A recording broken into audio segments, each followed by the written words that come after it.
And we're back in Inside the Ropes, and tonight we are joined by a fellow Brit. It does not happen to us very often, but at least until this September, we can say fellow Brit. He has wrestled all over the world. He's been all across the UK, Europe, and America, whether it's WWE, WCW, TNA. You can call him Squire, you can call him part of the Blue Bloods, or you can call him Dave Taylor. Dave, welcome to Inside the Ropes. How are you doing? Good. It's good to speak to you. So, I mean, yeah, your career sort of, there's so much to talk about, but, and how did you end up in the mid-90s going across to the US? I mean, was that your first time going over that you ended up in WCW, or had you been across a lot before? How did you end up making the jump over there? Well, what happened was I changed promotions in Germany. I went from one promotion in Hamburg, changed to a promotion in Hanover that run 9 months a year. And I was travelling with Regal. We're on his way to a show somewhere, and I just said to him, look, there's going to be a spot in Hamburg if you'd be interested. I can speak to the promoter, and I'll put you a good word in if you'd like it. He said, yo, cool, yeah, please, because he really wanted to go to Germany. So I spoke to the promoter, he went to Germany. So then many years after, I think it was 92 or 93 when Regal came to the States, he called me up and said, they were in Germany. Well, WCW were in Germany. And I think that was the time that Cactus Jack got his ear ripped off, if you ever heard of that. Yeah, with Vader, yeah. Yeah, that's it. It took his ear off. So they were a man short. So Regal called me in England. Could I get to Germany and work for WCW? Well, I tried. I couldn't get a flight. There were no flights. And anyway, that fell through. So about 12 months after, he called me in England and said, do you want to come out to WCW? I've had a word with them. They want to put you in a tag team with me and Bobby Heaton. What do you think? Next thing I will hear. That's it. So I done somebody a favour. I got a favour done for me, And what was, when you got there and you went to WCW and you'd primarily wrestled in Germany or in the UK, how different was the style for you when you got there? How did you find it quite easy to adapt to working in the US? Or what was there much? Yeah, I'd worked with a lot of Americans in Germany.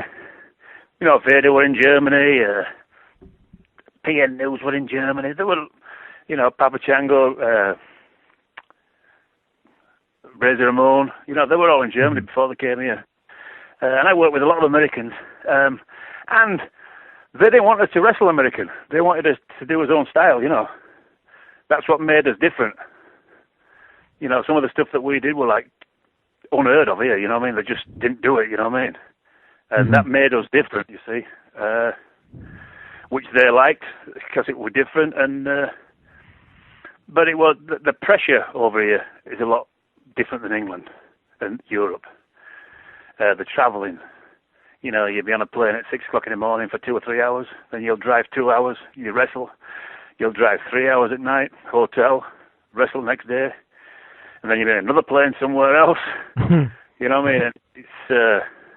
It's very stressful. It's, like I say, it wasn't fun to start with. You know what I mean? It was like all business, you know what I mean? Like a lot of people came in the business because it was fun, fun to be in. Mm-hmm. It wasn't fun here. It was all business, strictly business, you know what I mean? And what eventually, did you eventually start finding it fun, and what was it, did you eventually kind of just adapt to the sort of schedule that they had, and did you enjoy the Blue Bloods gimmick with Regal? Oh yeah, I loved it, yeah. It's just that it used to annoy me because that's the way Americans think all English people are. It's like they think all Scots people wear a kilt. They think all English people are snobby, snooty. And it was hard to get away from that, you know what I mean? They just thought you were like a snob, you know what I mean? And even the guys, even the wrestlers thought you were, you know what I mean? And you say, I'm just the same as you. What the hell? I come from a family just like you. You know what I mean? Oh, you English, you know what I mean? But that's the way and they all think you're from London. You know what I mean? You can't explain anywhere else. But after they come to accept, they get to know us a little bit better, you know what I mean? They know we're just like one of the boys, you know what I mean? But the gimmick put us over as being like snooty bastards, you know what I mean? Well, that is the best way to put it. And obviously, you hear a lot of ex-WCW stars that have a lot of negative stuff to say, and they didn't enjoy the time there, and they talk about all the politics and stuff like that. But what was your perception of it when you were there? Did you enjoy it, or did the politics? Did you find that? Did that sort of get you down? I enjoyed it because you see, the politics were most of the guys wanted to win every match they were in. It's a bit of an American thing. They don't want to lose. I don't give a shit about losing. You know what I mean? We're real. It's a different thing, but it's not. It's an entertainment. But these guys still want to win the matches. So we never argue. We just go along with whatever they wanted. You know what I mean? And they used to say to us, "Why don't you ever argue?" Well, what's the point? You're the boss. You're going to get whatever you want. Let them do that shit. You know what I mean? They've got a lot of egos. You know what I mean? If they're on TV, they want to win. You got to work with Regal quite a lot in WCW, and I guess when you worked with him, this was in the time of his life where he maybe had some issues. I guess, can you talk us through your relationship with him? How did you first meet him? What was your relationship like with him? And was it just a case of he was a really talented guy who just had some demons? Yeah, I met him in England. He'll have been 16, 17. So I'm 10 years older than him, so I'll have been about 26, 25, 26. And I just saw him on the road working at Blackpool and stuff. He worked at Blackpool Seafront, working for Bobby Barron, and I did a few shows with him up and down. We travelled to Germany a couple of times. I think we did. We went somewhere overseas together, so I can't really remember where it was. But we did a few tours to Germany and that. And then he came over here. His ambition was to come here. He wasn't going to give up until he got here. Mm-hmm. And he partnered up with a guy called Rip Rogers in Germany, who started Regal learning him to talk, because English guys are no good at interviews or talking. That's the big downfall. They're getting better now because they know that is part of the show. Like, I was absolutely useless. You know what I mean? Absolutely useless at it. But Regal taught himself over like a couple of years in Germany. This guy told him what to do, how to do it, and then he came here. I think it was 92, 93 or something like that. Mm-hmm.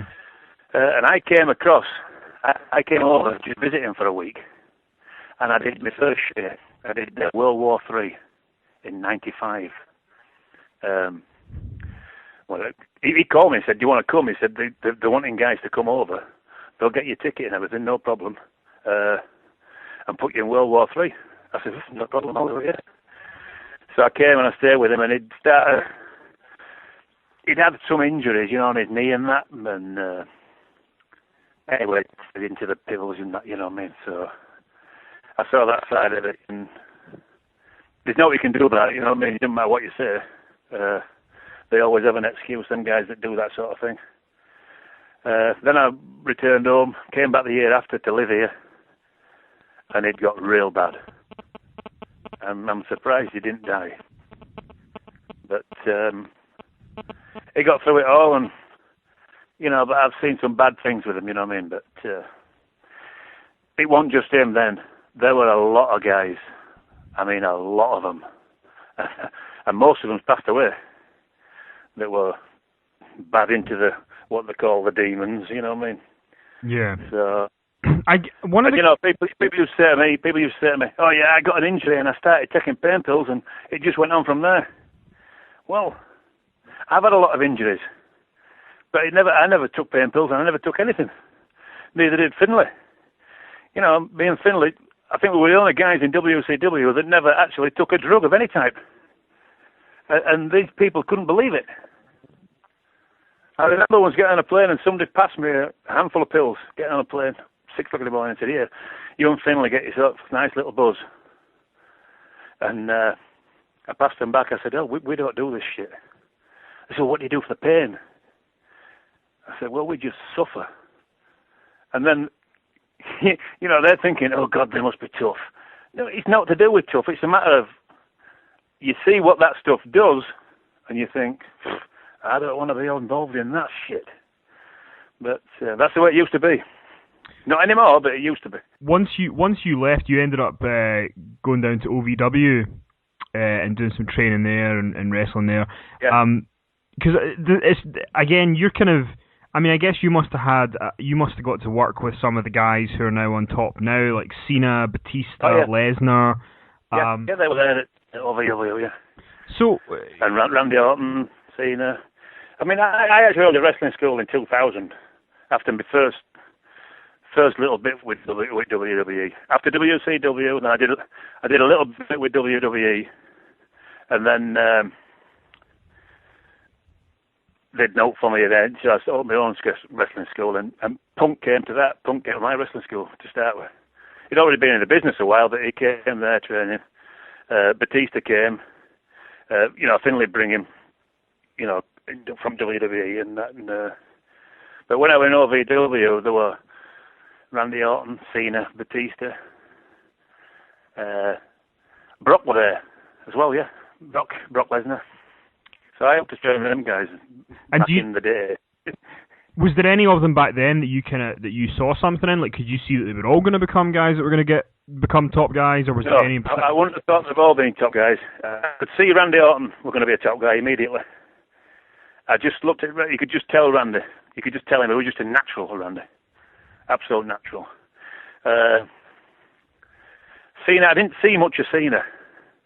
Batista were finding it hard, but obviously got through it. Punk were a natural too, and Brock, I wasn't sure about Brock because he was nearly killing people. You can't kill people, you've got to try to make it look like you're killing them and not killing them, but anyway, they all got there, but the only one I thought would have gone big time was Randy at the time, at that time. So, but you ended up getting to WWE in 2006. I think you went to Deep South first, did you not?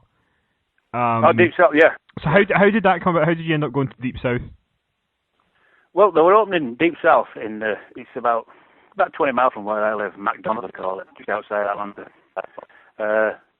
Johnny Hayes called me and said, would you want to be a trainer at Deep South? I said, yeah, sure, no problem, yeah, great. Anyway, when it opened, I was there getting the job. But it had already been open, and the guys had come from somewhere else. They'd been trained somewhere else. Oh, you'd been at OVW, hadn't they? Yeah. And most of them had come down here. And I remember going in, the first day there, and I watched them all. They all try out in front of me and all that. And I said to them, well, looking at you lot, I could be the first out of here and on the road. They went, and guess what? I was. 6 months after, they called me up. Want to be on Raw? And I think I just turned 49 then, or 50. And Tommy Dreamer said to me, why are you not wrestling? I said, I'm too old. I said, I don't think you are. He said, this is when ECW was just starting up again. Yeah. And he said, I'm going to be in charge of ECW. I want you on ECW. I said, no. He said, put a vignette together, trying to align yourself with Regal and Finlay. Like saying something, So down at wrestling school, I got a cameraman there. I put this vignette together, sent it to him on a Wednesday. So they got it Thursday. Friday morning they called me. You're on the road Monday. I said, what? You're on the road Monday. So I called Regal. I said, I'm on the road Monday with you. He said, you can't be. I said, I am. They just called me. So that was it. Off again. First show. Straight in. Straight on TV. No dark matches, no nothing, just straight on. There we go. And I bet I did about 2 years, 2.5 years out of it. What a compliment to be at that, at that. Well, it was unbelievable, and I'm thinking, all I could think to myself was, what a way to finish my career. You know what I mean? What a way to finish my career. Yeah. You know, at one point I thought we were going to be tag team champions, which we were going to be at one point, but they changed. You know, like they changed back and forwards. And I'm just thinking to myself, wow, this would be like a storybook. You know what I mean? Finishing off at my age, being tag team champions. You know what I mean? I was overwhelmed with it. Absolutely overwhelmed, and I've been in the business 40 years nearly. But you were on the Smackdown brand with Regal. Yeah. And Yeah. because sometimes, I mean, you hear from different creative writers and different wrestlers that being on the Smackdown brand, not that it's easier, but because it's taped and it's maybe not as much high pressure as Raw, that it's kind of, there's more chance to be a bit more creative and to kind of not have as much pressure on you. Is that true? Not really. You don't think about it being live or not live. You just think if you do a bad mistake, they can cut it out. On Raw, they can't. But it's still the same pressure when you're going in that ring and when you're coming out. You know, when you come out through Gorilla and Vince is sat there and all the agents, and you know, if you get a thumbs up, great. If they don't look at you, oh shit. You know, and I work it out as you're as good as your last match. It doesn't matter if you wrestle 1,000 matches, fantastic. If your last one's bad, that's you. That's it.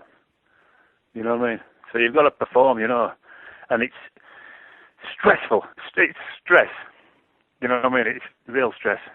Sorry, I was. How did? Because obviously, like you mentioned, you came into WWE when you were kind of almost 50, and you were working with guys like Paul London, Brian Kendrick, and the Hardy Boys, and all these kind of young, high flying teams. Yeah.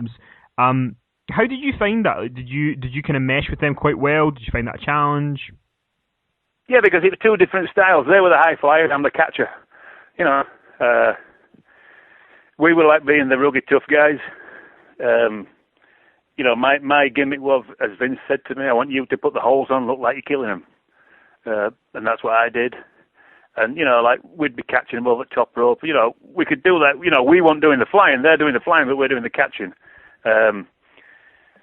Yeah, we're okay. We're okay. We just used to beat the shit out of them. I mean, we used to hammer Spanky in London. Used to hammer them. I mean, I used to come out with my arms back and blue with hitting them, you know what I mean? But that's what they wanted, and that's what we did, you know what I mean? And when we worked with Kane and that, you know, lay it in. So we used to lay it in like hell, you know. But that's what they wanted at that time, you know. And something else I was thinking about your WWE run was, I know that you weren't on the main card, but I think you were one of the lumberjacks at WrestleMania in Detroit. Oh, yeah, well, yeah. And, yeah. How, I mean, for someone who came from Britain and was in Germany and was in all these different places, what was it like being at a WrestleMania? Like, was that a big deal to you to kind of be like, you know, I'm at one of these? A big, unbelievable deal. I first went to WrestleMania, I think, in 2000. When they had me, what happened was they were going to, when they first started Tough Enough, they hired me as to be one of the trainers. I don't think anybody knew that I worked there. Mm-hmm. But I was on the road with them for a year. And I did 2 dark matches in that year. So when I was there, you know, everybody goes to WrestleMania. And I got invited to WrestleMania. And even then, I'm thinking, wow, this is a good way to end. This is back in 2000. This is a good way to end. I'm going to WrestleMania. I'm not going to be on it, but I'm going to be there. You know. And that was, I think, 2000. And then, like, 2006 and 2007, I think 2006, I was actually in it, you know what I mean, sort of thing, you know. Mm-hmm. And then I was there again the year after, down in Orlando. So I've been to 3 WrestleManias, and it's like, it's unbelievable. You know, to be happening so late in life, and I'm going to WrestleMania, you know what I mean? But it's absolutely unbelievable. You know, you've got to think it's the biggest company in the world.